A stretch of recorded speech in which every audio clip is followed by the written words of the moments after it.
There are some questions that are asked of presidential candidates that we just haven't found out about you. For example, it's Dr. Richard Rohrer, right? He's a transplant surgeon you're married to?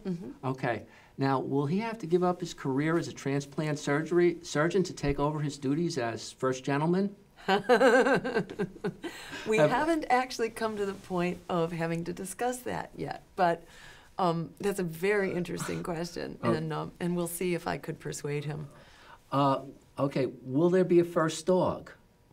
Absolutely, yes, there's definitely a first dog. Her name is Bandita, and she is a 150-pound Great Dane.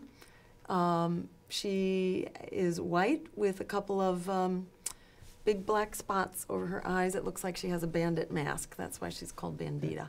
And when you load up the car, does she ride inside or on top of the car? She rides in the back seat usually. Well, that seems to be the more presidential way, the more presidential way of doing things. I don't think she would allow me to put her up on top of the. Now your sons. I'm sorry. You have two sons, correct? Yes. Yes. It's Noah and Ben. And Ben. How are they dealing with all this, having Mom run for president?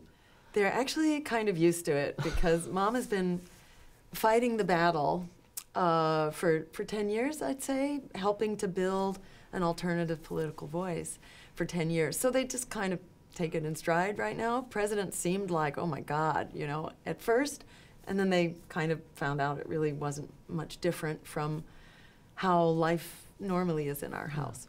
And they're not in the house now as well, so that makes things easier.